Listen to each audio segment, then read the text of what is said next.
M a final Urdu کے class میں میں حاضر ہوں۔ نئے پرچے کے نئے موضوع ناول کا فن اور اس کے اجزاء ترکیبی پر گفتگو کرنے کے لیے میں نے اس سے قبل داستان کے بارے میں آپ سے گفتگو کی تھی۔ داستان بھی ادب کی ایک صنف ہے اور ناول داستان کی ترقی یافتہ شکل ہے۔ دنیا کی تمام چیزوں کی طرح ادب بھی حالات اور زمانے کے تقاضوں کے ساتھ بدلتا رہتا ہے۔ جیسے جیسے حالات بدلتے ہیں ویسے ویسے ادب میں تبدیلی آتی ہے۔ ان کے اصول، ان کے قواعد اور ضابطے بھی تبدیل ہوتے رہتے ہیں، ان کا موڈیفیکیشن ہوتا رہتا ہے۔ زمانے کی کروٹوں کے ساتھ ادب کی اس افسانوی صنف نے بھی تبدیلی کا عمل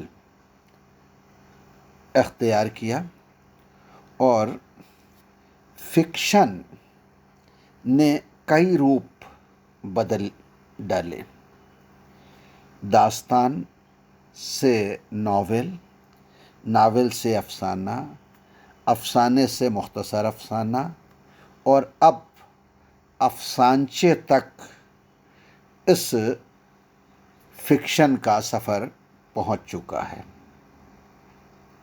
بہرحال اس فکشن کے 3 بڑے پڑاؤ ہیں۔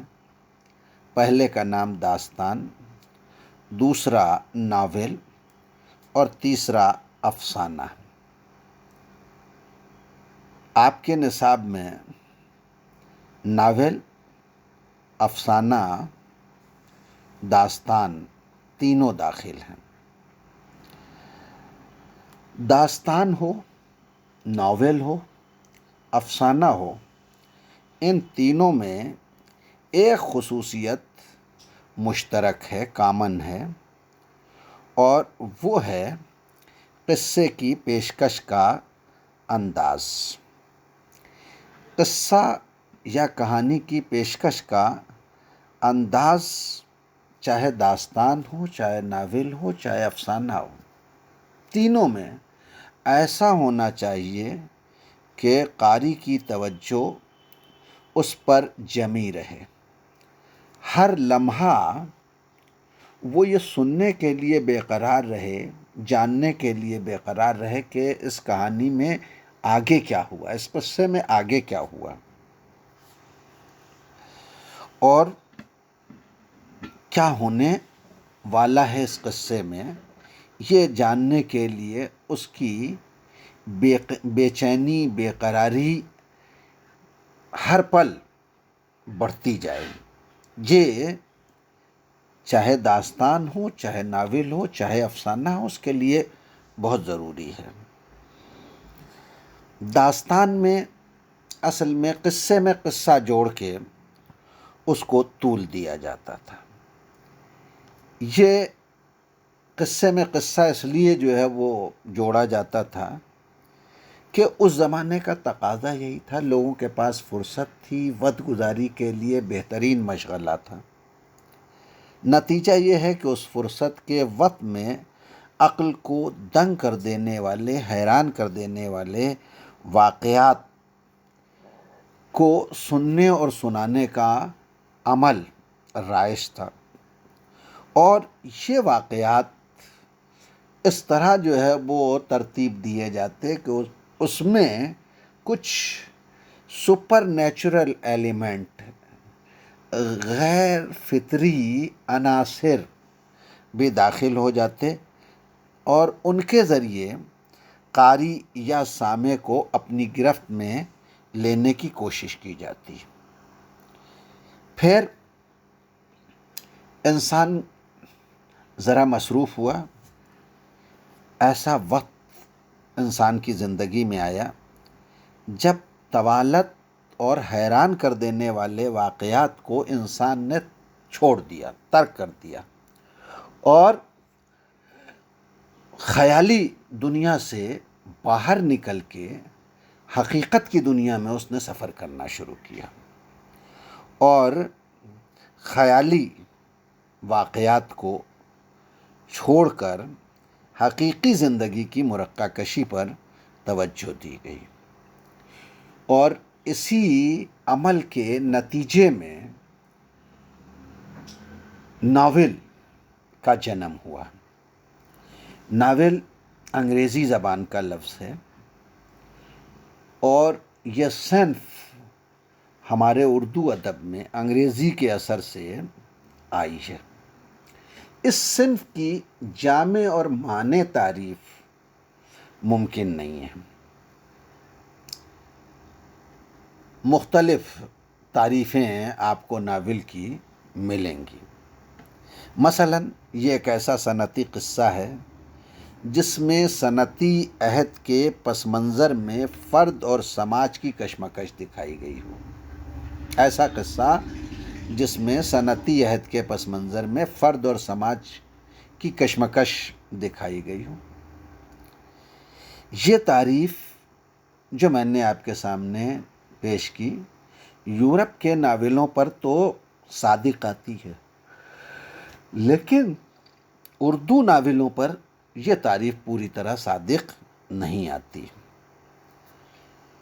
کسی نے کہا کہ ناول تنقید حیات ہے۔ بہرحال ناول کی جو بھی تعریف ہو، اس تعریف کی روشنی میں ہم اس حقیقت تک پہنچتے ہیں کہ ناول کا فن ایک مخصوص نگاہ سے زندگی کی تصویر کشی کرنے کا فن ہے۔ یعنی مصنف اپنے نقطۂ نظر کے اعتبار سے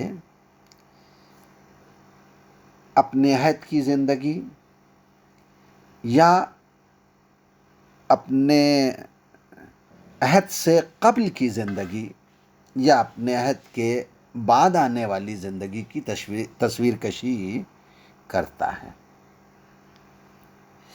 آپ اسے یوں بھی کہہ سکتے ہیں کہ ناول میں زندگی کے حقائق کو تخلیق کا روپ دے کر پیش کیا جاتا ہے، یا تخلیق کو حقیقت کا جامہ پہنا کر اس طرح پیش کیا جاتا ہے کہ اس کے تمام اجزاء میں ایک ہم آہنگی پیدا ہو جائے۔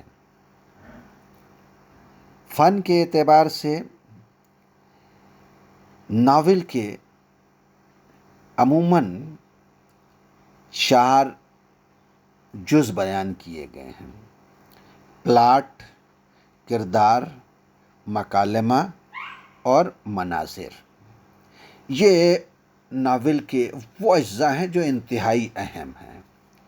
ان 4 اجزاء کے بغیر ناول کا تصور ممکن نہیں ہے، مگر ناول نگاروں نے اور ناول کے نقادوں نے یا ادب کے نقادوں نے ناول کی اجزاء ترکیبی کی اس تعداد پر اتفاق نہیں کیا ہے۔ بعض مغربی نقادوں نے ان پر 3 جز کا اور اضافہ کیا ہے: زمان، مکان، نظریہ حیات، اور کسی نے اس میں ایک اور ایڈ کیا: اسلوب بیان۔ بہرحال یہ تمام اجزاء مل کے ایک ناول یا افسانے کو وجود میں لاتے ہیں۔ سب سے پہلے میں بات کروں ناول کے جز پلاٹ پر۔ پلاٹ اس خاکے کو کہتے ہیں جو ناول نگار کے پیش نظر ناول لکھنے سے پہلے موجود ہوتا ہے. یعنی وہ ایک آئیڈیا، وہ ایک خیال، وہ ایک تصور جو اس کے دماغ میں ہوتا ہے کہ اس طرح کی کہانی مجھے لکھنی ہے. ناول کی یا قصے کی ساری دلچسپی اسی قصے کی ترتیب پر منحصر ہے. یعنی قصے میں کون سا پہلو پہلے بیان ہوگا، کون سا درمیان میں بیان ہوگا اور کون سا آخر میں بیان ہوگا.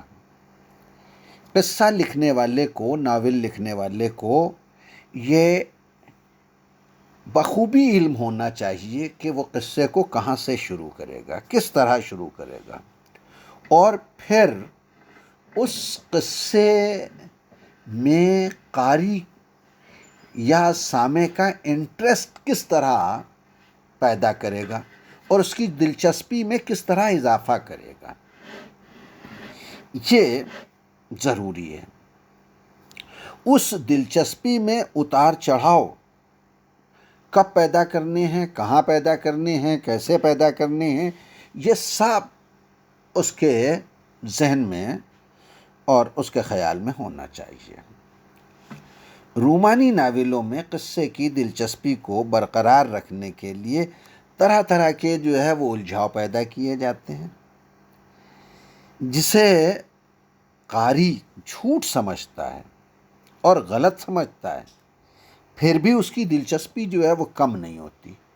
کیوں؟ اس لیے کہ ان الجھاؤں کو مصنف اتنی خوبصورتی کے ساتھ اور اتنی چالاکی کے ساتھ جو ہے وہ پیش کرتا ہے کہ پڑھنے والے کی دلچسپی کسی پل کم نہیں ہوتی. اور یہی جو ہے وہ پلاٹ کا کمال ہے. عموماً پلاٹ دو طرح کے ہوتے ہیں. ایک گٹھا ہوا پلاٹ، یعنی ایسا پلاٹ جس میں قصے کے کردار اور ان کے افعال و اعمال سب ایک دوسرے سے جو ہے وہ مربوط ہوں، ایک دوسرے سے جڑے ہوئے ہوں. ایسا نہ ہو کہ سب الگ الگ جو ہے وہ دکھائی دیں. دوسرے ڈھیلا ڈھالا پلاٹ، اس میں قصہ ایک کشتی کی طرح، ایک بوٹ کی طرح ہے نا، واقعات کی اونچی نیچی لہروں کے سہارے جو ہے وہ بڑھتا رہتا ہے. یعنی اس میں وہ ربط اور وہ تسلسل نہیں ہوتا جو ایک قصے میں ہونا چاہیے. دوسرا جز ناول کا نظریہ حیات ہے. پلاٹ اور نظریہ حیات کا تعلق یوں سمجھ لیجئے کہ چولی اور دامن کا سا ہے. ظاہر سی بات ہے کہ مصنف جو کچھ لکھتا ہے اس کے پیچھے اس کا کچھ نہ کچھ مقصد ضرور ہوتا ہے. دنیا میں انسان لکھنا تو چھوڑ دیجئے، چند قدم چلتا بھی ہے، یہ چھٹاک بھر کی زبان بھی ہلاتا ہے تو اس کے پیچھے کوئی نہ کوئی مقصد ہوتا ہے. بنا مقصد کچھ نہیں ہوتا. اب یہ مقصد ایک الگ موضوع ہے کہ کیسا ہے. وہ مقصد تفریحی ہے، اخلاقی ہے، اقتصادی ہے، سیاسی ہے، مذہبی ہے، فلمی ہے یا ادبی ہے. تو کچھ بھی ہو سکتا ہے لکھنے والے کا مقصد. ادب کی دنیا میں جب تک کوئی فن پارہ ادبی خوبیوں کا حامل نہیں ہوتا اس وقت تک لائق تذکرہ نہیں ہوتا. تو لہذا کہیں نہ کہیں اس کے پیچھے کوئی ایک بڑا مقصد ہونا چاہیے. مصنف کا۔ ناول نگار بھی جو کچھ لکھتا ہے وہ کسی نہ کسی خاص مقصد سے لکھتا ہے۔ مثلا نذیر احمد نے جو ناولیں لکھیں جنہیں ابتدائی ناول کہا جاتا ہے، چاہے وہ میرات العروس ہوں، بنات الناش ہو، فسانہ مبتلا ہوں، ان کے لکھنے کا مقصد اپنی بچیوں کی جو ہے وہ اصلاح، انہیں تعلیم و تربیت، سماج کی اصلاح، معاشرے کی اصلاح تھا۔ تو یہ ایک مقصد تھا۔ تو مصنف جو کچھ بھی لکھتا ہے وہ کسی نہ کسی مقصد سے لکھتا ہے، کسی خاص نظریے کی تعلیم و تبلیغ اس کا مقصد ہوتا ہے، اس کے لیے لکھتا ہے۔ لیکن یہاں میں رک کے ایک بات عرض کروں کہ ایک عام فنکار میں اور ایک بڑے فنکار میں، ایک عام لکھنے والے میں اور ایک فنکار میں فرق ہے۔ عام لکھنے والا اپنے مقصد کو واضح کر دیتا ہے، جبکہ فنکار اپنے مقصد کو ظاہر نہیں کرتا، بلکہ وہ واقعات کو اس طرح ارینج کرتا ہے، اس طرح ترتیب دیتا ہے کہ اس سے اس کا مقصد اپنے آپ حاصل ہو جاتا ہے۔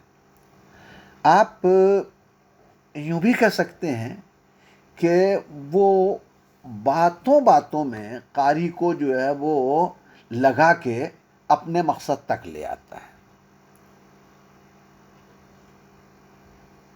مثلا میں مثال دوں پریم چند کے جو ہے وہ افسانے نمک کا داروغہ کی۔ پوری کہانی کو آپ پڑھ جائیے، کہیں پریم چند نے اپنی اس کہانی میں یہ اپدیش نہیں دیا کہ اپنے فرض کی پابندی، اپنی ڈیوٹی کو پوری ایمانداری سے کرنا چاہیے۔ کہیں انہوں نے ایماندار ہونا، دیانتدار ہونا، سچا ہونا، ان باتوں کا کوئی اپدیش نہیں دیا، لیکن قصے کا تانا بانا اس طرح بنا ہے کہ جب ہم اس افسانے کو پڑھتے ہیں تو ہمیں ہماری زندگی میں ایمانداری، پنکچوئلٹی، اپنی ڈیوٹی کا احساس ہوتا ہے۔ آج کے لیے اتنا ہی۔ ہم اگلے لیکچر میں یہیں سے اپنی گفتگو پھر شروع کریں گے اور دوسرے باقی بچے ناول کے اجزاء پر گفتگو کریں گے۔ آپ نے توجہ سے اسے سنا، اس کے لیے شکریہ۔